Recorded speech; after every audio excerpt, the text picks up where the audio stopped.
Kepalanya tertunduk dalam. Kedua sayapnya terbentang lebar menutupi rerumputan di sekitarnya. Tiba-tiba Rangga terkejut dari dalam kuburan yang terbongkar. Keluar asap biru bergulung-gulung. Semakin lama semakin tinggi ke angkasa, kemudian lenyap bersamaan dengan munculnya seorang laki-laki berwajah tampan dan gagah berdiri di atas tanah kuburan yang berlubang besar. Raja Wali Putih menoleh kepada Rangga lalu memberi isyarat agar Rangga berlutut. Walaupun benaknya masih bertanya-tanya, Rangga berlutut, dia tidak mengenal laki-laki tampan itu. Maaf, siapakah Kisanak sebenarnya? Sopan dan lembut suara Rangga. Aku pendekar Raja Wali Sakti, sahut laki-laki tampan itu. Oh, Rangga tersentak kaget. Segera dia memberi hormat. Bangunlah, anak muda, kata pendekar Raja Wali Sakti pelan berwibawa. Rangga berdiri agak ragu-ragu. Sekali lagi dia menghormat. Bertahun-tahun aku menginginkan seorang murid yang bisa mewarisi seluruh ilmu-ilmuku. Akhirnya, harapanku terkabul. Meskipun tak langsung kau peroleh dariku, namun aku bangga kau dapat menguasai seluruh ilmu, Raja Wali Sakti. Bahkan kau mungkin lebih sempurna daripada diriku, ujar pendekar Raja Wali Sakti. Mohon ampun jika hamba yang hina ini berlaku yancang, ucap Rangga dengan tutur bahasa indah. Semua kata-kata itu didapatkannya dari salah satu buku yang terdapat dalam goa. Tidak ada yang salah pada dirimu, Rangga. Aku merasa bangga. Kau memang pantas menyandang gelar pendekar Raja Wali Sakti. Tutur kata dan budi pekertimu tak kusangsikan lagi. Hanya satu yang masih mengganjal hatiku. Hamba mohon petunjuk guru. Kau belum bisa menghilangkan rasa dendam dalam hatimu. Rangga tertunduk saja. Dia memang ingin balas dendam atas kematian orang tuanya. Batinnya belum tenang kalau dia tidak melaksanakan niat itu. Rangga ingat betul saat kedua orang tuanya dibunuh di depan matanya sendiri. Aku dapat merasakan kegundahanmu, Rangga, kata pendekar Raja Wali Sakti lembut. Hamba mohon ampun, guru, ucap Rangga pelan. Kau tak bersalah, Rangga. Memang sudah menjadi kewajiban seorang anak membela martabat orang tuanya. Kau boleh saja membalas kematian orang tuamu. Hanya ada satu permintaanku. Apa itu, guru? Sebelum kau tinggalkan tempat ini, sebaiknya bersemedilah selama 7 hari. Bersihkan dulu jiwa dan ragamu dari nafsu duniawi yang dapat menjeratmu ke lembah nista. Baik, guru. Akan hamba laksanakan semua titah guru. Bagus. Raja Wali Putih akan menemanimu semedi. Dia juga akan menunjukkan tempat yang baik untuk bersemedi. Terima kasih, guru. Nah, mulai sekarang kau berhak menyandang gelar pendekar Raja Wali Sakti yang kau inginkan itu. Bersamaan dengan itu, tiba-tiba jelmaan pendekar Raja Wali Sakti menghilang. Seketika itu pula kuburan yang berlubang tertutup kembali, disusul oleh suara guru disertai kilat yang menyambar-nyambar dengan sekejap, langit kembali cerah seperti semula. Rangga menghormat sekali lagi, lalu berpaling menatap Raja Wali yang berdiri kokoh. Sesaat mereka saling pandang. Kepala burung itu menggeleng lalu menoleh ke belakang. Rangga mengerti maksudnya dengan tangkas dan ringan dia melompat hinggap di punggung Raja Wali Putih. Krak! Bagai anak panah lepas dari busurnya, Raja Wali Putih melesat mengangkasa. Dalam sekejap saja mereka telah berada di udara meninggalkan lembah bangkai di kaki Bukit Cubung. Rangga menoleh ke bawah. Lembah bangkai bagaikan sebuah garis hitam di antara permadani hijau yang luas. Kau bawa kemana aku? Tanya Rangga. Krak-hek, sahut Raja Wali terus terbang menuju utara. Di sanakah aku harus bersemedi? Tanya Rangga lagi. Kragehaka. Kepala Raja Wali terangguk-angguk. Rangga mengedarkan pandangan ke sekeliling. Tempat inilah yang pertama diinjaknya setelah keluar lari lembah bangkai. Sebuah daerah berbukit batu cadas. Gersang dan tanpa sebatang pohon pun tumbuh di situ. Di sekelilingnya hanya batu-batuan yang membukit. Dengan ujung paruhnya, Raja Wali Putih mematuk-matuk sebuah batu besar yang pipih. Rangga memandang batu itu, lalu kembali mengedarkan pandangannya. Matanya menatap ke bola mata Raja Wali. Di sini tempatnya? Tanya Rangga belum yakin. Bagaimana mungkin bersemadi di daerah gersang seperti ini? Tempatnya di sebuah batu di tengah-tengah bukit. yang panas menyengat pada siang hari, dan dingin menusuk pada malam hari. Rangga menjadi yakin, dimanapun tempatnya, harus dilaksanakan titah pendekar Raja Wali Sakti. Tepat purnama Rangga harus memulai semadinya. Rangga mendongakkan kepalanya. Matahari sudah condong ke barat. Sebentar lagi malam tiba, dan purnama tepat jatuh pada malam ini. Rangga harus menyiapkan diri dari sekarang untuk bersemadi.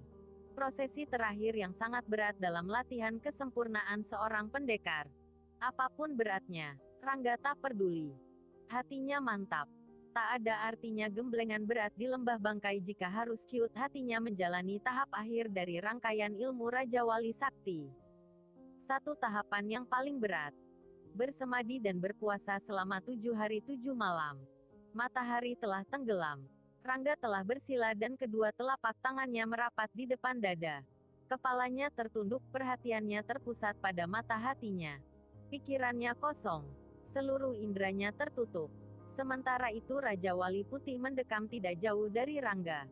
Malam terus merambat. Dingin mulai menusuk. Namun Rangga telah menutup indera yang berhubungan dengan dunia luar. Dia merasa seperti hidup di alam lain. 5. Di lereng Bukit Cubung, siang itu mendung. Awan hitam bergulung-gulung di angkasa menutupi cahaya matahari. Angin berhembus keras merontokkan dedaunan. Tampaknya sebentar lagi akan turun hujan lebat. Keadaan alam yang tak menguntungkan itu, tidak menghalangi seorang penunggang kuda untuk memacu dengan cepat menjintasi lereng Bukit Cubung. Penunggang kuda itu laki-laki tampan dan gagah. Dilihat lari dua buah pedang kembar di punggungnya, penunggang kuda itu tak lain dari Kalas Renggi. Berhenti. Kalas Renggi terkejut mendengar bentakan yang keras. Seketika dia menarik tali kekang kudanya. Kuda hitam itu meringkik sambil mengangkat dua kaki depannya, lalu berhenti. Kalas Renggi mengedarkan pandangannya. Tak ada seorang pun terlihat di sekitar situ. Kalas Renggi yakin pasti orang yang membentak itu mempunyai kepandaian yang tinggi. Segera dia waspada. Siapapun adanya, keluar. Jangan seperti tikus busuk bersembunyi dalam gat. Teriak Kalas Renggi dibarengi penyaluran tenaga dalam yang besar sehingga menggema ke seluruh bukit. Begitu hebatnya tenaga dalam yang dimiliki Kalas Renggi, sehingga hembusan angin berhenti seketika. Matanya kembali beredar ke sekelilingnya. Hehehe. Ternyata si sambar nyawa hanya mengandalkan bacot. Terdengar suara ejekan menggema. Monyet buntung. Kalau punya nyali, keluar. Kalas Renggi panas. Sejak tadi aku di sini, Kalas Renggi. Rasa terkejut Kalas Renggi bagai disengat ribuan tawon. Dia cepat melompat dari punggung kudanya. Entah dari mana datangnya, tiba-tiba telah berdiri seorang kakek di atas batu besar. Kalas Renggi tahu kalau kakek itu seorang tokoh sakti yang bernama Empu Danuraga, atau biasa dijuluki si gila pembuat pedang. Empu Danuraga seorang tokoh tua yang sangat disegani. Meskipun sikap dan tingkat lakunya ugal-ugalan, tetapi dia termasuk tokoh aliran putih. Banyak tokoh hitam yang tunduk dan tewas di tangannya. Caranya berdiri di atas batu itu juga seperti bocah. Dia bertumpu pada sebatang pedang hitam jengat dan sebelah kakinya ditekuk bersilang. Ada urusan apa kau menghalangi jalanku, kakek tua? Tanya Kalas Renggi dingin. Hehehe. Aku hanya minta ditemani, sahut Empu Danuraga. Tangannya menimang-nimang pedang hitam, bagai menimang boneka. Aku tak sempat menemanimu. Ada urusan yang lebih penting. Kalas Renggi melompat ke punggung kudanya. Namun belum sempat duduk, tiba-tiba sepotong ranting kering meluncur cepat ke arahnya. Kalas Renggi dengan cepat berkelit dengan ujung jari, disentilnya ranting itu. Tubuh Kalas Renggi lalu bersalto di udara, kembali turun dengan manis. Hehehe. Sambar nyawa ternyata bukan hanya nama kosong. Lagi-lagi Empu Dahuraga mengejek. Empu gila. Bentak Kalas Renggi gusar. Aku tidak ada urusan denganmu. Mengapa kau halangi jalanku? Tidak ada urusan katamu. Hehehe. Rupanya kau sudah pikun, Kalas Renggi. Aku sengaja meninggalkan gubukku untuk mencarimu. Kau berhutang nyawa pada cucuku. Jangan mencari-cari perkara, Empu Danuraga. Aku tidak kenal dengan cucumu. Empu Danuraga mendengus sambil menghentakkan pedang hitamnya ke atas batu. Dengan cepat dia melompat ke arah Kalas Renggi. Batu yang terkena hantaman pedang hitam tadi berderak, lalu hancur luluh seperti tepung. Kalas Renggi terperanjat melihat kehebatan kakek tua itu. Kalas Renggi melihat jelas kalau pedang tadi hanya dihentakkan satu kali. Hentakannya pun biasa saja, namun hasilnya sangat mengejutkan. Batu sebesar kerbau hancur jadi serpihan. Sungguh luar biasa tenaga dalam dan pedang hitam Empu Danuraga. Tidak mustahil pedang hitam itu merupakan senjata pusaka ampuh dan dahsyat. 3 tahun bukan waktu yang lama, Kalas Renggi, dengus Empu Danuraga geram. Apa kau sudah lupa dengan peristiwa 3 tahun yang lalu di Padepokan Banyularang? Tentu saja Kalas Renggi tidak lupa. Padepokan Banyularang adalah tempat pertama dia menunaikan tugas yang diberikan oleh Geti Ireng. Seluruh murid-murid di padepokan itu dibabatnya, karena tidak bersedia mengakui Panji Tengkorak sebagai partai terbesar dan induk seluruh partai. Ada seorang anak muda yang menjadi tamu padepokan Banyularang, terbunuh oleh Kalas Renggi. Apakah pemuda yang mencoba membunuhnya itu cucu Empu Danuraga? Dilihat dari jurus dan kesaktiannya, memang mirip dengan jurus silat Empu Danuraga. Kau membunuh seorang utusan pribadiku. Kau tahu, siapa tamu yang kau bunuh di Padepokan Banyularang? Geram Empu Danuraga. Matanya tajam menatap Kalas Renggi. Aku tidak peduli siapa dia. Sahut Kalas Renggi getir. Dia cucuku. Kalas Renggi tak terkejut lagi. Sudah diduganya sejak semula kalau anak muda itu adalah cucu Empu Danuraga. Hutang pati bayar pati, hutang nyawa bayar nyawa. Lanjut Empu Danuraga lalu bersiap-siap menyerang Kalas Renggi. Kalas Renggi segera bersiap-siap pula. Dia sudah mendengar tentang kehebatan tokoh tua ini, maka dengan segera dicabut pedang kembarnya. Mata pedang yang keperakan itu bersinar menyilaukan tertimpa cahaya matahari yang telah kembali bersinar. Disilangkan kedua pedang di depan dada. Kaki kanannya ditekuk ke depan sedikit. Itulah pembukaan jurus pedang kembar. Jurus dahsyat yang jadi salah satu andalan Kalas Renggi. Hehehe. Empu Danuraga terkekeh melihat pembukaan jurus pedang kembar. Mainan bocah ingusan jangan kau pamerkan di hadapanku. Rasakan pedang kembarku, kakek Sinting. Kalas Renggi segera menerjang dengan jurus-jurus ampuhnya.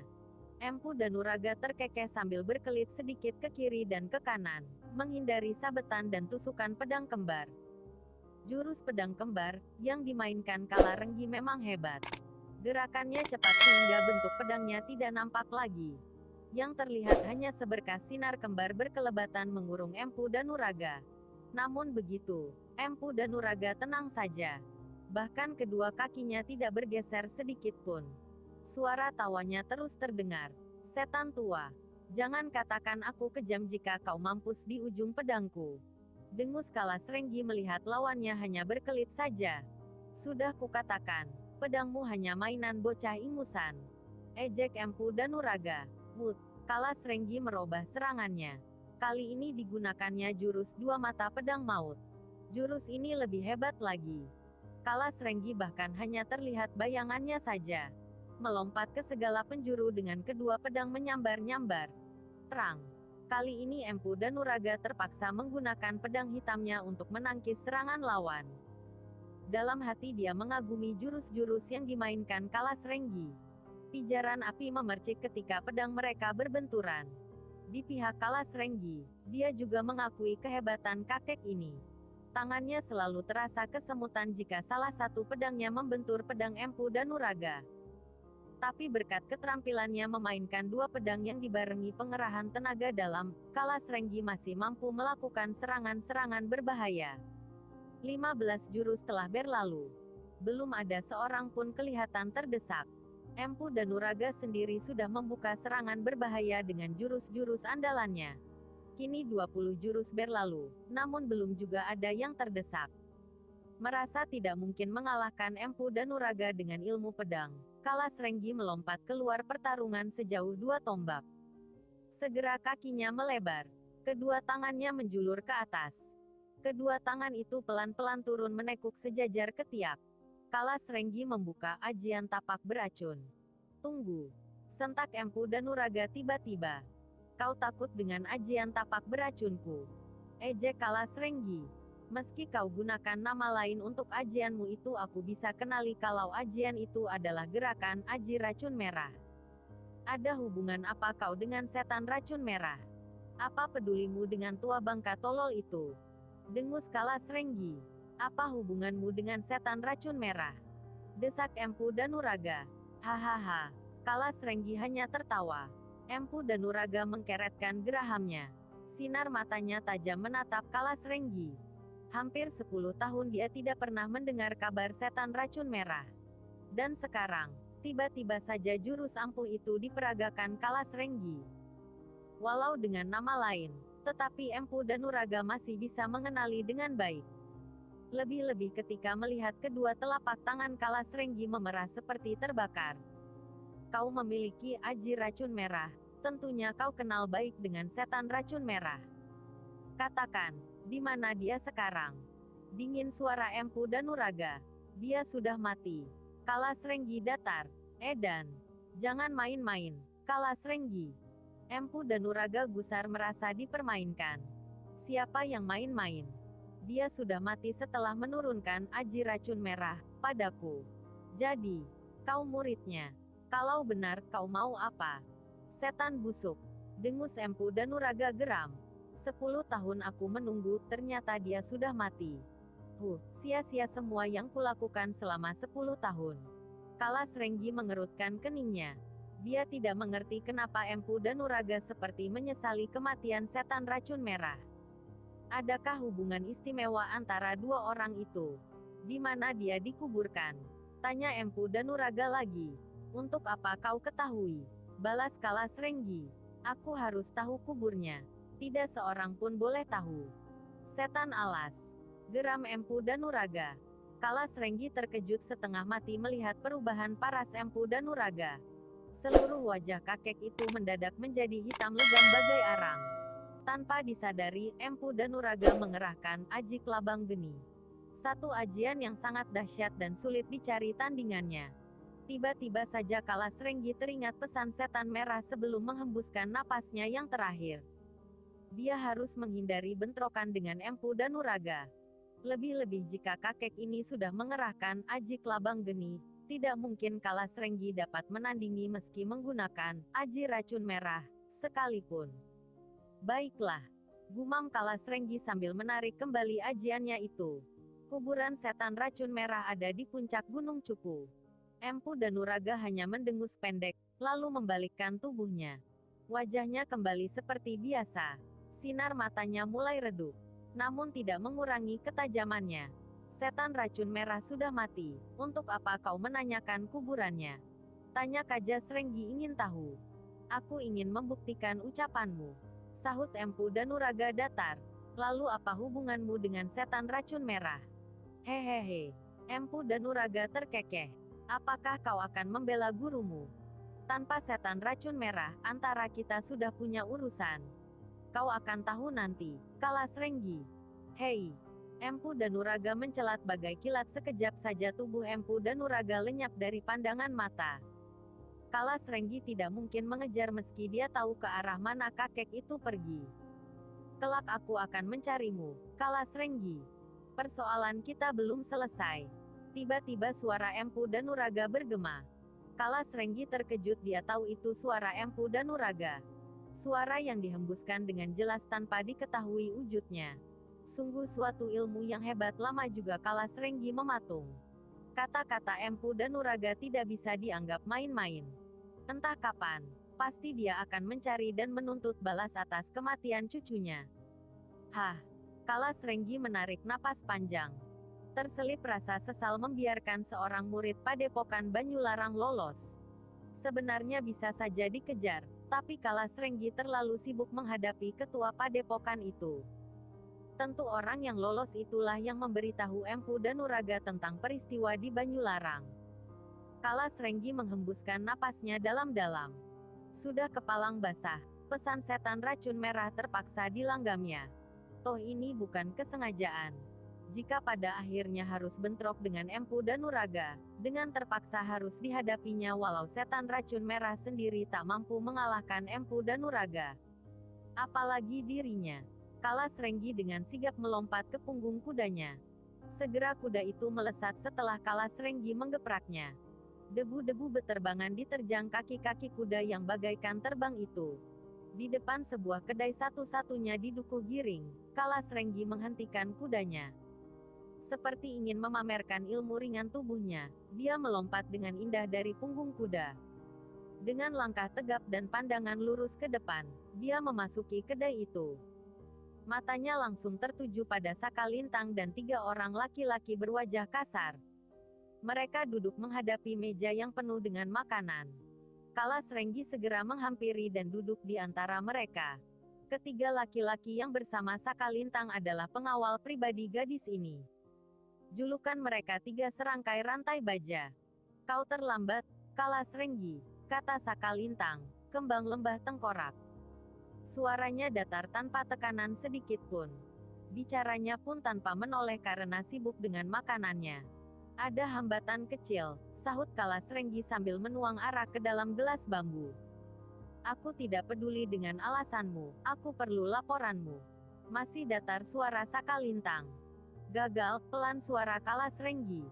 Brak. Gebrakan Saka Lintang membuat meja bergetar yang digebraknya bergetar dan pecah jadi 2. Seluruh makanan dan minuman yang ada di atasnya, berantakan bersamaan dengan tergulingnya meja itu. 3 laki-laki yang duduk di depan Saka Lintang melompat. Beberapa pengunjung kedai segera lari keluar ketakutan. Bagi pengunjung yang bernyali besar, tetap duduk tenang di meja masing-masing. Semua bukan salahku, tapi ini. Kalas Renggi sengit. Dijambretnya kalung berkepala tengkorak yang melilit lehernya. Melihat kalung yang menjuntai di tangan Kalas Renggi, pengunjung kedai yang masih bertahan, segera ambil langkah 1000. Mereka tidak ingin berurusan dengan kelompok Panji Tengkorak. Kalung itu merupakan tanda keanggotaan Panji Tengkorak. Geti Ireng menginginkan Kadipaten Karangsetra. Dan kau menugaskan aku menyelusup ke benteng Kadipaten. Pekerjaan itu memang mudah, tapi dengan benda ini apa jadi gampang? Mereka semua kenal tanda ini, Lintang. Kalas Renggi mengedarkan pandangannya ke sekeliling. Lihat. Semua orang lari ketakutan melihat kalung ini. Saka Lintang juga mengedarkan pandangannya ke seluruh ruangan yang kini sepi. Matanya tertumbuk pada salah satu meja di sudut. Ternyata masih ada beberapa orang yang masih bertahan di kedai ini. Ada 5 orang yang masih duduk melingkari meja. Mereka seperti tak peduli dengan keadaan kedai. Simpan kalung itu, dan segera temui ayah, kata Saka Lintang. Matanya masih menatap ke arah sudut ruangan. Di mana Geti Ireng? Tanya Kalas Renggi. Di penginapan Mawar Jingga. Kalas Renggi memakai kembali kalungnya kemudian melangkah keluar kedai.